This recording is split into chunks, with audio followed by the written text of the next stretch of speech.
अंतरराष्ट्रीय युवा विद्वान, जैन दर्शन में यूनिवर्सिटी टॉप व गोल्ड मेडलिस्ट, जैन सिद्धांत एवं न्याय विषयों को सरलता से समझाने वाले, यूएसए, इंग्लैंड, ऑस्ट्रेलिया आदि अनेक देशों में जैन धर्म की महती प्रभावना करने वाले, पंडित टोडरमल पुरस्कार, युवा विद्वत रत्न आदि अनेक पुरस्कारों से सम्मानित मूर्धन्य विद्वान डॉक्टर संजीव कुमार गोधा जयपुर द्वारा जानिए धर्म का मर्म। डॉक्टर संजीव कुमार जी गोधा के प्रवचन प्रसारण का लाभ प्राप्त कर ज्ञानदान में सहभागी बने। एक दिन की 9,000 अथवा 3,000 के 3 प्रायोजक मिलकर भी ज्ञानदान स्वरूप प्रदान करने पर लाखों लोगों द्वारा प्रवचन सुना जाता है। अर्थात 1 रुपए की अल्प राशि में 10 भाई बहन प्रवचन का लाभ लेते हैं और प्रायोजक परिवार का उस दिन प्रवचन के आरंभ व अंत में रंगीन चित्र व सभी के नाम का उल्लेख किया जाता है। इस कार्यक्रम के प्रायोजक हैं श्राविका रत्न समाज सेवी, दानवीर, परम मुनि भक्त, दृढ़ संस्कारवान स्वर्गीय श्रीमती कंचन देवी दीवान छाबड़ा, धर्मपत्नी स्वर्गीय श्रीमान धर्मचंद जी दीवान छाबड़ा, पुत्र पुत्रवधू विद्या प्रकाश सुनीता देवी, संजय कुमार रेखा देवी, अजय कुमार, पौत्र पौत्रवधू विजय कुमार चांदनी, अरिहंत पूजा, तीर्थेश प्रियंका, पौत्र मोक्षा, पड़पौत्री पौत्र वेरोनिका रेयांश सीकर निवासी सूरत गुजरात। समं समस्तेरनंत पर्यायै दर्पण तलैव सकला रतिफलति पदार्थ मालिका यत्र परमागमस्य बीजं निषिद्ध जात्यन्ध सिंदुर्विधानम् सकल नय विलसितानां विरोधमथनं नमाम्यनेकान्तं विरोधमथनं नमाम्यनेकान्तम्।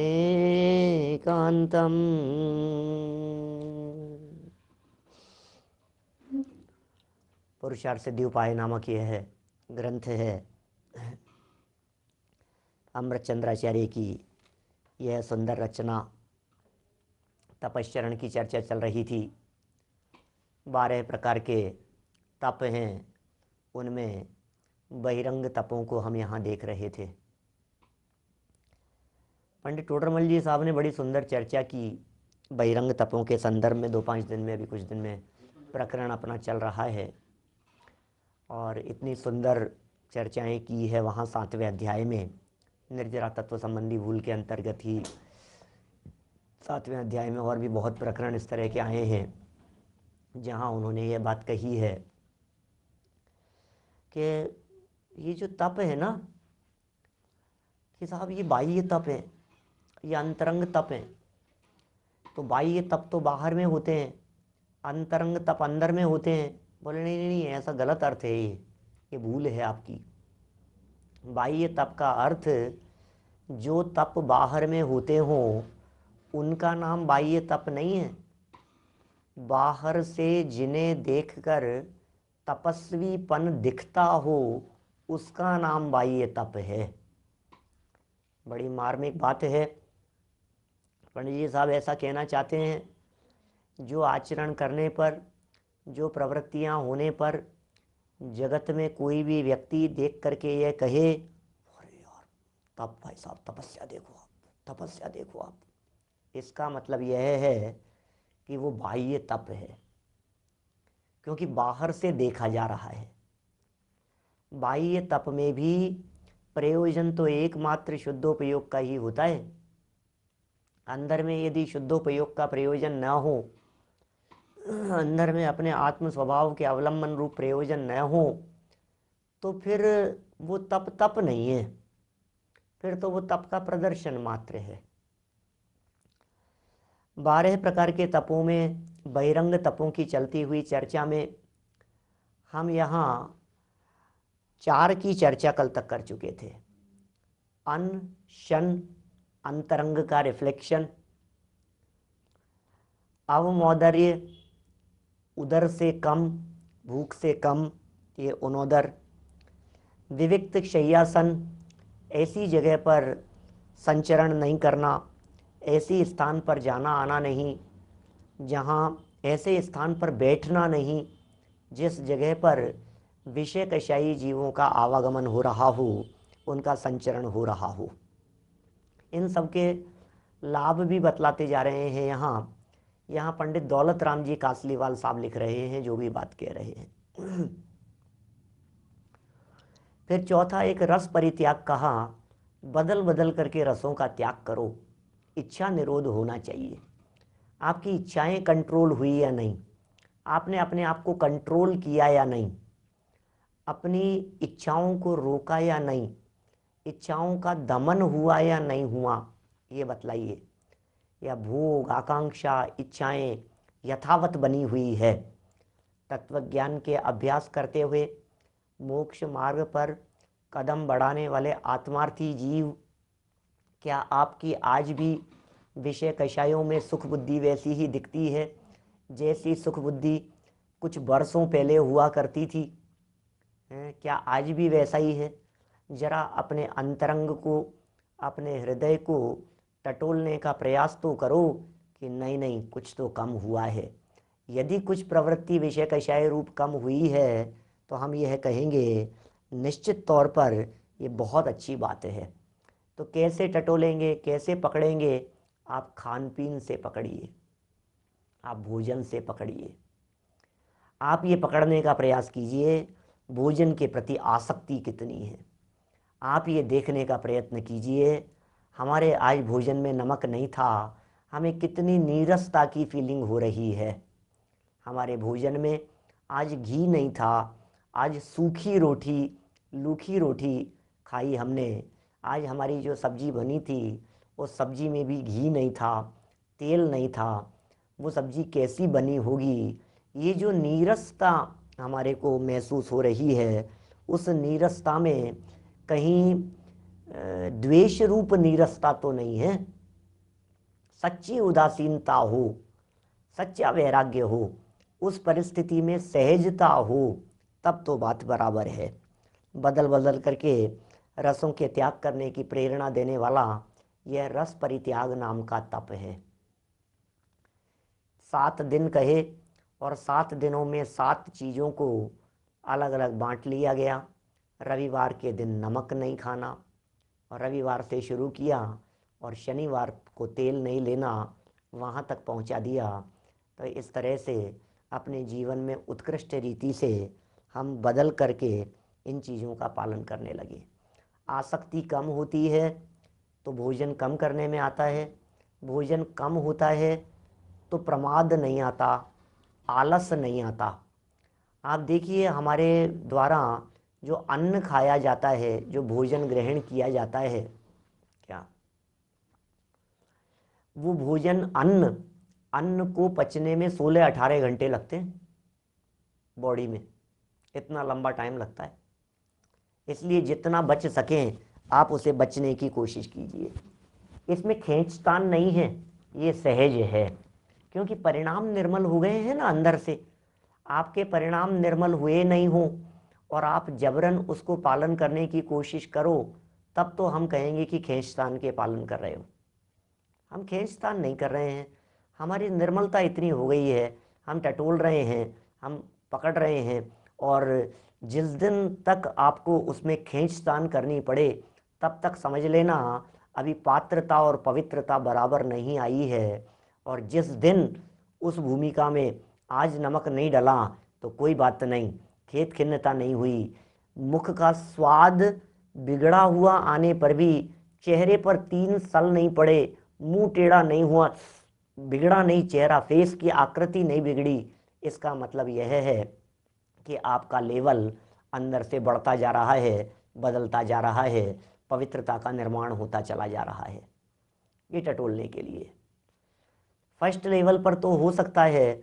अभी यदि आप आज जैसे मान लीजिए जो भी डे है, जैसे जिस दिन संडे आया उस दिन हमने नमक नहीं खाया, बिना नमक का भोजन एक दिन हमने खाया, तो अटपटा सा लगेगा, यार कहाँ फंस गया मैं, क्या ले लिया मैंने क्यों नमक छोड़ दिया, ऐसा अटपटा सा लगेगा। लेकिन जब अंदर में ये लगता है अरे रे अनंत बार भोजन किया है, अनंत बार इस तन को खिलाया है हमने, ये तन भोजन करने के लिए नहीं है, ये तन आराधना के लिए है। इसको जो भोजन दिया जा रहा है ये भोजन भी आराधना के लिए दिया जा रहा है, दूसरा कोई प्रयोजन नहीं है। देखिए बातें क्या कहना चाहते हैं, काय क्लेश की चर्चा करते हैं। आज हम और आगे बढ़ते हैं। काय क्लेश, क्लेश शब्द तो सुनते ही ऐसे लगता है पीड़ा पीड़ा पीड़ा, कष्ट, परेशानियां। अब ये यहाँ दौलत राम जी साहब अपने चिंतन से बातें प्रस्तुत कर रहे हैं। गहराई विशेष आपको जानने को मिलेगी मोक्ष मार्ग प्रकाशक के प्रकरणों में, यथासंभव यहाँ भी खोलने का प्रयत्न करूँगा। शरीर को पीड़ा दी क्या आपने, भैया काय क्लेश नाम का तप है, इसलिए क्या करना चाहिए हमारे को, बोले एक पैर पर खड़े होकर के तपश्चरण करना चाहिए, क्योंकि काय क्लेश का है। शरीर को जितना कष्ट दोगे उतना निर्जरा होगी। लोग ऐसा समझते हैं काय क्लेश का अर्थ। यहाँ भी कुछ कुछ इसी तरह की बात कही है। देखिए गुजराती में पेज नंबर है 159, हिंदी वाली पुस्तक जो नई पुस्तकों हैं उनमें पेज नंबर है 221। पुरानी पुस्तकों का भी अभी हमारे जितेंद्र जी डाल देंगे, आप देख लीजिएगा। तो देखिए क्या कह रहे हैं यहाँ, शरीर को परिशह उत्पन्न करके पीड़ा सहन करना ये काय क्लेश है। बोलो, ये दौलत राम जी कासलीवाल कह रहे हैं, शरीर को पीड़ा उत्पन्न करके, परिशह उत्पन्न करके पीड़ा को सहना। बोलो, अब ये फर्क ख्याल में आता है? माने टोडरमल जी का गहन चिंतन अपने को देखने को मिलेगा। पीड़ा सहन कर रहे हैं, पीड़ा सहन कर रहे हैं, पीड़ा सहन कर रहे हैं लेकिन तत्वज्ञान के अभ्यास से, पीड़ा सहन कर रहे हैं लेकिन तत्वज्ञान के अवलंबन से, पीड़ा सहन कर रहे हैं लेकिन सहन करने के पीछे कुछ ना कुछ है बेस। आप ग्राहक की गालियां सुन रहे हो, इसका मतलब कहीं ना कहीं आपके दिमाग में ये बैठा हुआ है कि यार ये जो ऊट पटांग बोल रहा है कोई बात नहीं, इससे प्यार से बोलेंगे तो ये कुछ ले जाएगा भी सामान, 2 पैसे कमाएंगे इससे। कुछ ना कुछ हमें लोभ दिख रहा है, इसलिए हम शांति से उसके अपशब्दों को प्यार से बोल करके सुन रहे हैं, सहन कर रहे हैं। इसीलिए सहन कर रहे हैं कि अभी हम इससे तू तू मैं करने लग जाएंगे तो दूसरे ग्राहक और बिगड़ जाएंगे। ठीक है ना? तो अभी क्या स्थिति लगी यहाँ कि भाई साहब नहीं नहीं नहीं सहन कर रहा है, इसका मतलब कुछ अवलंबन है, कुछ लोभ है, कुछ लालच है, कुछ स्वार्थ है। मैं ऐसा कह सकता हूँ, जिस व्यक्ति के हृदय में धन कमाने की लालसा होती है वो व्यक्ति भोजन की वेदना को भूल जाता है। ग्राहकों के अपशब्द कर्णेंद्री का विषय बनने पर भी उन्हें नजरअंदाज कर देता है। कब? जिसे भोजन, जिसे धन दिख रहा हो। बोलो, दूध देती हुई गाय की लात भी खाता है व्यक्ति, ये जगत में कहा जाता है। तो अब हम ये कहना चाह रहे हैं, जिन्हें आत्म स्वभाव का अवलंबन हुआ हो, जिनकी पकड़ में आत्मा आ गया हो, जिनकी दृष्टि में आत्मा का अतीन्द्रिय आनंद दिखाई दे रहा हो, तो वो उस अतीन्द्रिय आनंद के सामने, उस सुख के सामने, उस वीतराग परिणति के सामने ये किंचित उत्पन्न होती हुई जो तकलीफ है, शारीरिक पीड़ा है, इसे कुछ नहीं गिनते हैं। क्यों गिने? क्या दम है? शरीर की तरफ ध्यान देने पर, शरीर की तरफ लक्ष्य करने पर, लक्ष्य शरीर की तरफ गया, जैसे ही शरीर की तरफ लक्ष्य गया और स्वभाव से च्युत हो गया, आत्म स्वभाव से विपरीत बढ़ गया। तो आत्म स्वभाव का अवलंबन न टूटे इसलिए शरीर को करने दो जो कर रहा है। पीड़ा हो रही है, सर दर्द हो रहा है, दृष्टि सर से हटाओ और स्वभाव पर ले जाओ। घुटने दर्द कर रहे हैं, पीड़ा हो रही है, इस पीड़ा से दृष्टि हटाओ और ज्ञायक पर दृष्टि ले जाओ। ये काम करते हैं। ज्ञायक का जिसका अवलंबन होता है, स्वभाव पर जिसकी दृष्टि होती है, वो संयोगों के आने जाने से प्रभावित नहीं होते। ये सब संयोग है, ये सब परिस्थितियां हैं, ये सब नौकर्म हैं, इनमें दम नहीं है कुछ भी। तो ये कह रहे हैं शरीर को परिचय उत्पन्न करके, काय क्लेश के संदर्भ में कह रहे हैं, परिचय उत्पन्न करके पीड़ा सहन करना, ये काय क्लेश है। अभी तो ये प्रैक्टिस बेस पर बात कर रहे हैं, दोनों तरफा बात लगाना। मुनिराज इन सब के अभ्यस्त हो चुके हैं, और जो श्रावक हैं वे अपनी भूमिका में यथासंभव कठोरता से उसे पालन करने का प्रयत्न करते हैं। हम ये नहीं कह रहे हैं कि आपको यहाँ अभी फर्स्ट स्टेप पर ही वो परिपक्वता परिपूर्णता हो जाएगी, लेकिन just for practice sake, practice के लिए करो आप कुछ, तो प्रैक्टिस के लिए करो, अभ्यास करो। क्यों अभ्यास की प्रेरणा दे रहे हैं? क्योंकि आप हम में से कोई भी मुनि तो है नहीं। देखो अभी तप की चर्चाएं जितनी भी की है मुनिराजों की मुख्यता से की है शास्त्रों में। अब न तो पंकज जी आप मुनि हैं, और न उमाकांत जी आप हैं, और ना हम हैं, न हमारे और सब साथी हैं। मुनि तो कोई नहीं है ना। न दौलत राम जी कासलीवाल मुनि थे, न टोडरमल जी मुनि थे। और तप करने की भावना तो टोडरमल जी की भी थी और दौलत राम जी कासलीवाल की भी थी, तप करने की भावना। तो बोलो काय क्लेश कैसे करेंगे? अब क्या करें? तो बोले अब ये करेंगे कि भैया हम कोशिश करते हैं सहन करने की। थोड़ी सी खींचतान भी होगी, लेकिन उस खींचतान करते हुए हम उसे यथार्थ, जब तक खींचतान बनी रहेगी तब तक हम उसे सच्चा तप नहीं मानेंगे। ये समझ लेना, खींचतान भी होती है, फिर धीरे धीरे करके वो नॉर्मल हो जाती है। शुरू शुरू में खींचतान होती है। जैसे मान लीजिए आप गाड़ी से एक स्थान से दूसरे स्थान पर जा रहे हों, और बैठने की सीट वहाँ 2 लोगों की हो या 3 की हो, 3 की जगह 4 बैठ जाएं, तो जब बैठते हैं ना तब थोड़ी सी खींचतान होती है। फिर 5-10 मिनट चलते हैं तो फिर थोड़ा एडजस्ट होने लग जाते हैं। क्या सब ख्याल में आ रही है बात? सुबह जो प्रकरण चलता है उस प्रकरण में और इस प्रकरण में इतना ही फर्क समझना चाहिए कि वहाँ उस भूल को निकालने की बात कही है, यहाँ भी भूल करा नहीं रहे हैं। यहाँ भूल से शुरू करके भूल को मिटाने तक पहुँचाने का रास्ता दिखा रहे हैं। फर्स्ट स्टेप पर तो भूल होगी ही होगी, ये कहना चाह रहे हैं। Practice makes a man perfect, ये बात यहाँ सिखाना चाह रहे हैं। जब आप पहली बार साइकिल पर चलेंगे तो आपके घुटने छिलेंगे, गिरेंगे आप, ये बता रहे हैं यहाँ पर। जब आप लाइफ में फर्स्ट टाइम आटा लगाएंगे, आटा घोलेंगे उसमें पानी डाल करके, तो फिर होगा फर्स्ट स्टेप पर आपके हाथ ऐसे होंगे, चिपक जाएंगे, आपको खराब लगेगा। लेकिन डे टू डे यदि आप रोजाना लगाने लगेंगे तो फिर एक दिन ऐसा आएगा कि आटा लगाने पर आपको विकल्प भी नहीं आएगा। तो प्रैक्टिस होती चली जाएगी। ये कैसे हुई प्रैक्टिस?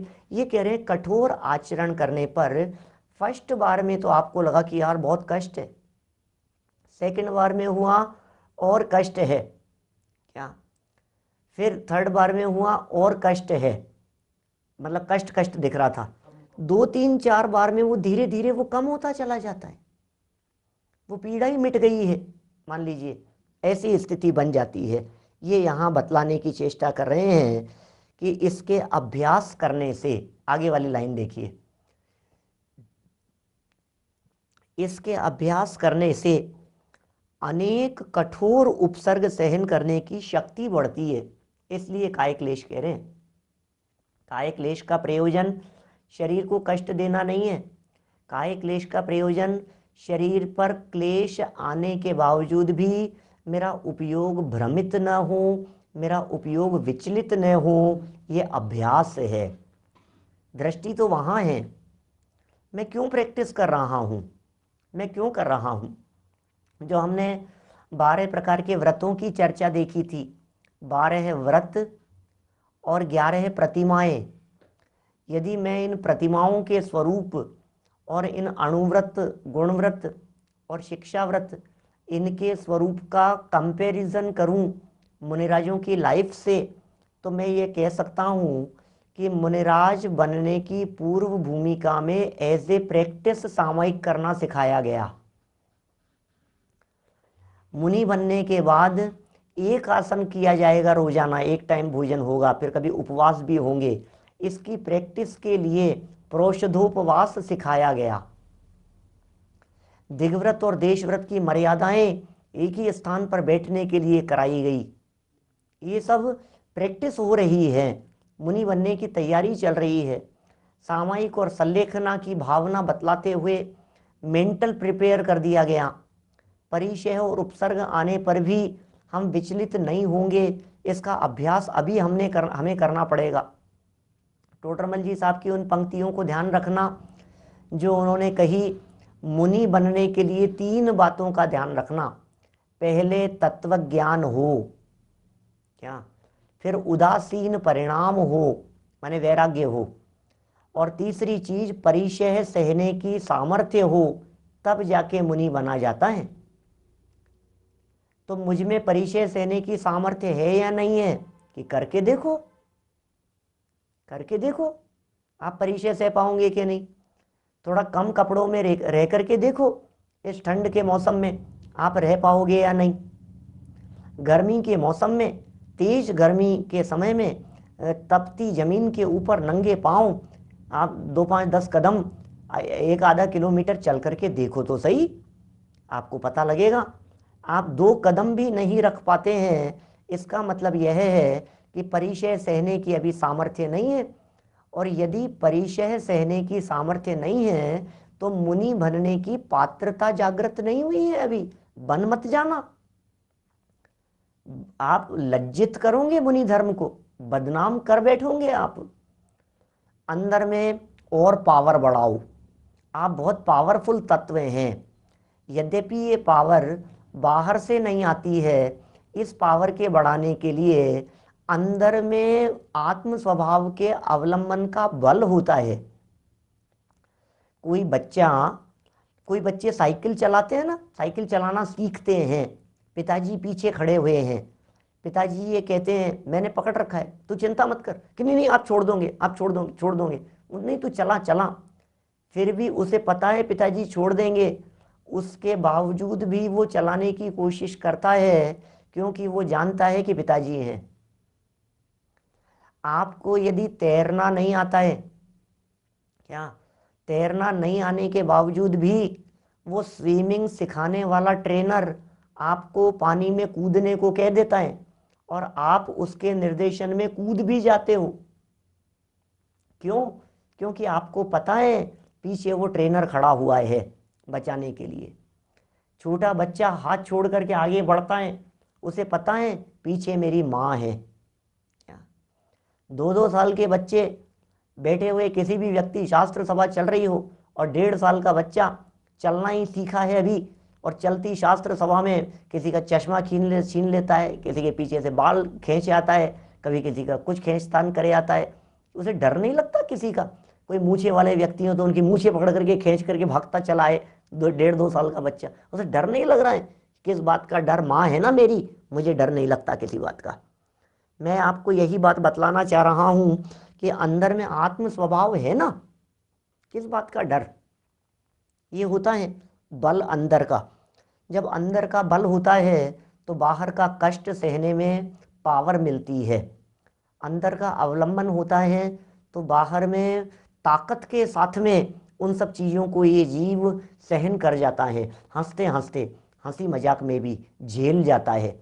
अरे अपने 104 डिग्री बुखार हो रहा हो, बिस्तर से नहीं उठ पा रहे हो, घर का कोई काम नहीं कर पा रहे हो, लेकिन आपको पता लगा बच्चा सीढ़ियों से गिर गया, आप अपने 104 डिग्री बुखार को भूलकर बच्चे को लेकर के डॉक्टर के भागते हैं। ये क्या हुआ? अभी तो आपसे उठा नहीं जा रहा था और अभी आप लेकर के जाने को तैयार हो गए हैं। वो है ना भक्तामृत स्तोत्र में श्लोक,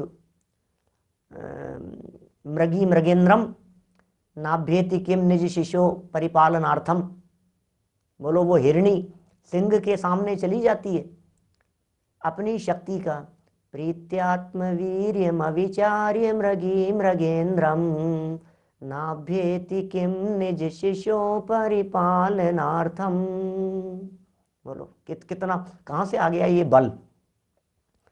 जब मोही जीवों के मोह का इतना बल हो सकता है जितेंद्र जी साहब, तो वीतरागियों का, वीतरागी स्वभाव के अवलंबन का बल कितना होगा इसका हमें अंदाजा लगना चाहिए।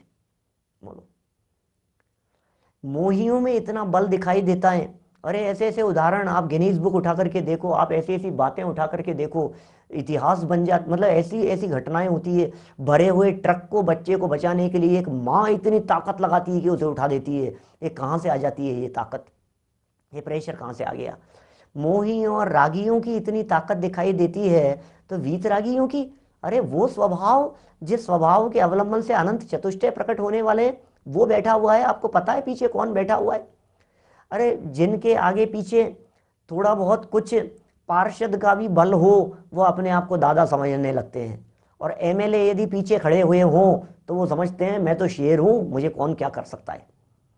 और कोई बड़े मिनिस्टर हों तो मुख्यमंत्री का हाथ हो पीछे और प्रधानमंत्री जी का पीछे हाथ हो तो उनकी पावर कैसी होती है। अरे सुनो, यहाँ प्रधानमंत्री जी का नहीं, यहाँ वीतरागी जिनेंद्र देव का हाथ है हमारे सर पर।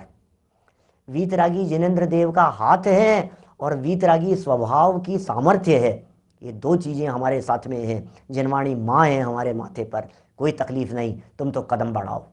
देखो जरा, आने दो सर्दी की बौछारें, आने दो शीत लहर चलने दो, थोड़ी सी, थोड़ी बर्दाश्त करके देखें तो सही। बर्दाश्त करने का किया प्रयत्न, थोड़े से हुए विचलित। अब थोड़े से विचलित होने पर, विचलित होंगे, अभी होंगे, घबराना नहीं। फिर मुझे यार हो नहीं पाया, बोले और अभ्यास करो थोड़ा सा। कुछ दिन और अभ्यास किया, तत्व ज्ञान भेद विज्ञान का अभ्यास किया। बोले अब आने दो थोड़ा सा, अब बर्दाश्त कर लूंगा मैं।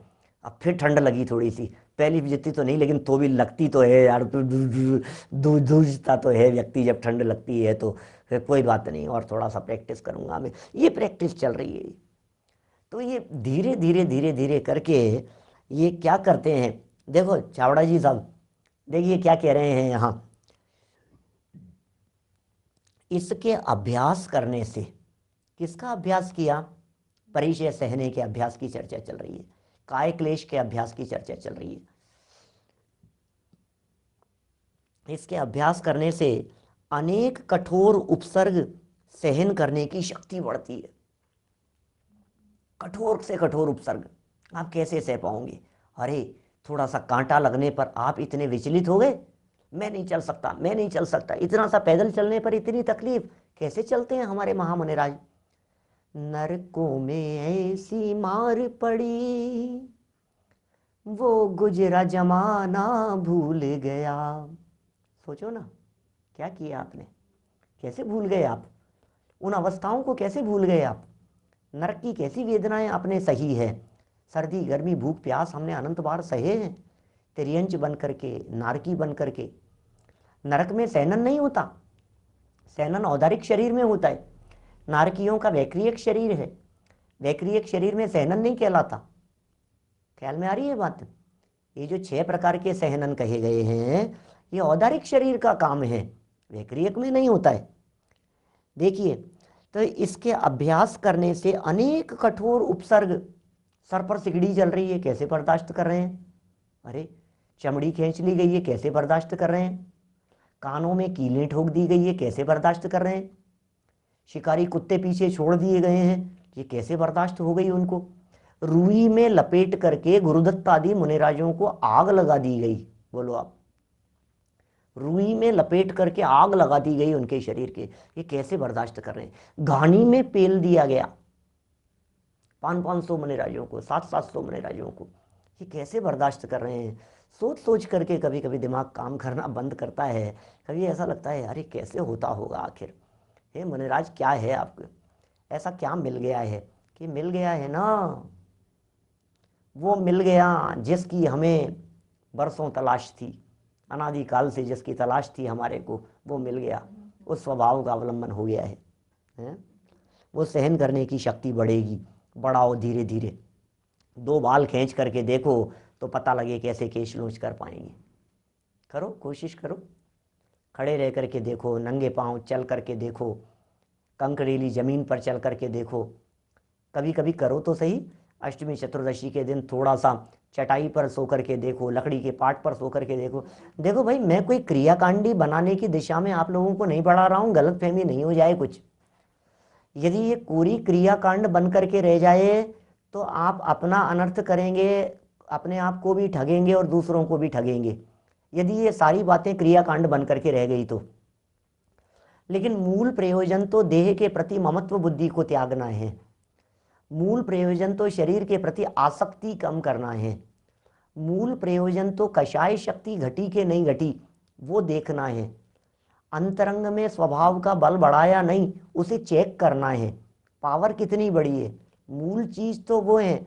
अब मूल चीज चली जाए और खाने पीने सोने उठने बैठने के अंदर ही उलझा रह जाए तो फिर बोले तूने तो बहुत बड़ा हित कर लिया भैया, फिर कहाँ अटक गया तूने तो अंदर का माल छोड़ करके पैकिंग को संभालने में लग गया और माल चला गया। बोलो, बाहर से कोई अच्छी पैकिंग होकर के डायमंड सेट आया था और उसकी पैकिंग को खोली, पैकिंग खोली, अंदर डायमंड सेट था। अब डायमंड सेट था लेकिन पैकिंग भी बहुत अच्छी थी, तो कुछ ना समझ लोग ऐसे होते हैं, उस सेट को छोड़कर वो जो रैपर उतारा ना, उसका पैकिंग उतारी है, कितनी सुंदर डिजाइन है, उसकी पैकिंग को संभालने में लग गया। वो पैकिंग को संभालने में लगा और इतनी देर में वो डायमंड सेट चोरी हो गया। क्या विषय चोर बहु फिरत है, क्या संयम रतन संभाल, विषय चोर बहु फिरत हैं। चारों तरफ विषय भोग रूपी चोर फिर रहे हैं। तू तो कागज समेट रहा, कितना सुंदर कागज है, काम में लूंगा, इसके अंदर यार क्या डिजाइने लग लग करके आई है, इसकी पैकिंग कितनी सुंदर है, ये थैली देखो ये कितनी अच्छी पैकिंग है। अरे तू इसमें अटक गया, वो उसमें उलझ गया, उसे संभाल करके समेटने में लग गया और वो पीछे से माल चला गया। ये सारी पैकिंग है। शरीर, बाह्य आचरण, सोना उठना बैठना, ये सब चीजें, बाह्य प्रवृत्ति, ये सब पैकिंग है। और ये पैकिंग असली माल जो अंतर में है उसकी संभाल के लिए है। जो माल जितना कीमती होता है उसकी पैकिंग भी उतनी ही कीमती होती है। जो माल जितना पावरफुल होता है उसकी सुरक्षा के लिए पैकिंग भी उतनी ही मजबूत बनाई और रखी जाती है। जो कीमती होता है उसकी पैकिंग कीमती होती है, जो मजबूत होता है, बहुमूल्य होता है, उसकी पैकिंग को भी उतना ही साथ संभाल करके, ये आता है ना हैंडल विथ केयर, ये क्या चीज़ है, सावधानी से, कांच के आइटम पैकिंग के अंदर टूट नहीं जाए। बोलो, बहुत बहुत पैकिंग उसी तरह से होगी उनकी। वो किस तरह से बबल्स वाले उसके अंदर प्लास्टिक की पन्नी वगैरह के अंदर पैक किए जाते हैं। आपको कहीं सीडी भेजनी है एक जगह से दूसरी जगह पर, तो कैसे भेजेंगे आप, टूट जाएगी वो सीडी है पतली सी, तो क्या करेंगे, तो ये ऐसी चीज के अंदर रख करके भेजेंगे जिसके अंदर वो उसके टूटने की संभावना नहीं होगी। कितनी सावधानी रखते हैं। इसी तरह से ये कह रहे हैं भैया हमें अंदर में स्वभाव का अवलंबन लेना है, लेकिन बाहर की तैयारी यदि पक्की नहीं हुई, अच्छी नहीं हुई, तो क्या होगा, बोले वो अंदर की पैकिंग गड़बड़ा जाएगी, बार बार में ध्यान शरीर की तरफ जाएगा, परिचय सहने की सामर्थ्य नहीं हुई, मच्छर बैठेगा और मच्छर बैठने पर उपयोग बाहर की तरफ भागेगा। इसलिए अंदर की तैयारी अच्छी तो है, बहुत अच्छी बात है, लेकिन बाहर की भी तैयारी परिपक्वता से होनी चाहिए, ये यहाँ सिखा रहे हैं। कितना सुंदर काय क्लेश का चिंतन बता रहे हैं ये। देखिए, इसके अभ्यास से पीड़ा सहने की बात कही, परिचय सहने की बात कही, इसके अभ्यास करने से अनेक कठोर उपसर्ग सहन करने की शक्ति बढ़ गई, बढ़ती चली गई। शरीर के साथ ममत्व घटता है आपके इस काय क्लेश को अपनाने से। काय क्लेश की प्रैक्टिस करने से शरीर के प्रति ममत्व घटता है,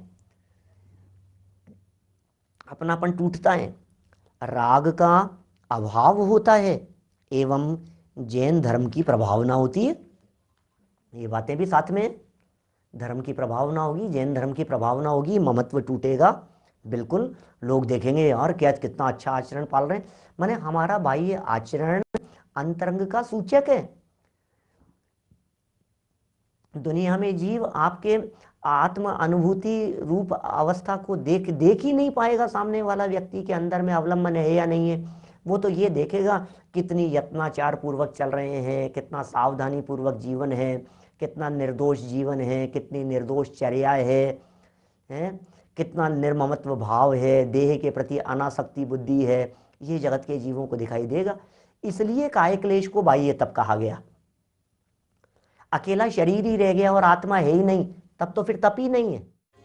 इस कार्यक्रम के प्रायोजक हैं श्राविका रत्न समाज सेवी, दानवीर, परम मुनि भक्त, दृढ़ संस्कारवान स्वर्गीय श्रीमती कंचन देवी दीवान छाबड़ा, धर्मपत्नी स्वर्गीय श्रीमान धर्मचंद जी दीवान छाबड़ा, पुत्र पुत्रवधू विद्या प्रकाश सुनीता देवी, संजय कुमार रेखा देवी, अजय कुमार, पौत्र पौत्रवधू विजय कुमार चांदनी, अरिहंत पूजा, तीर्थेश प्रियंका, पौत्र मोक्षा, पड़पौत्री पौत्र वेरोनिका रेयांश सीकर, निवासी सूरत गुजरात। डॉक्टर संजीव कुमार जी गोधा के प्रवचन प्रसारण का लाभ प्राप्त कर ज्ञानदान में सहभागी बने। एक दिन की 9,000 अथवा 3,000 के 3 प्रायोजक मिलकर भी ज्ञानदान स्वरूप प्रदान करने पर लाखों लोगों द्वारा प्रवचन सुना जाता है।